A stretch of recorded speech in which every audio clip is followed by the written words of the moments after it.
आज बाबूची 5वी आहे. त्या अगोदर नमस्कार, मी पूजा तुम्हा सर्वांचे नवीन एका व्हिडिओमध्ये स्वागत करते.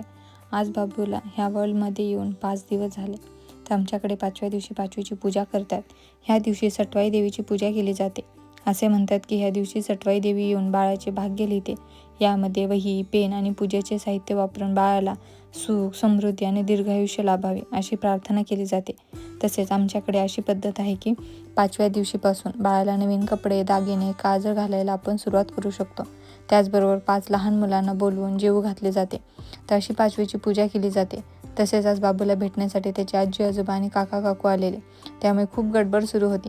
तसेच ताई आणि ओंकार पण आज जाणार होते, त्यामुळे मी काही शूट नाही करू शकले जास्त, आणि माझी कंडिशन पण नव्हती शूट करण्याची, त्यामुळे मी फक्त काही फोटोज ॲड केले आहेत. आणि हे सगळे जे डेकोरेशन केलेले ते आईने फक्त एकटीने केलेले. तर असा होता माझा आजचा दिवस. तुम्हाला कसा वाटला ते मला नक्की कमेंट करून सांगा. आणि व्हिडिओ आवडला तर व्हिडिओला लाईक करा आणि आपल्या चॅनलला सबस्क्राईब करायला विसरू नका, कारण लवकरच आपले 20,000 सबस्क्रायबर होणार आहे. तर चला भेटू नेक्स्ट व्हिडिओमध्ये. तोपर्यंत बाय.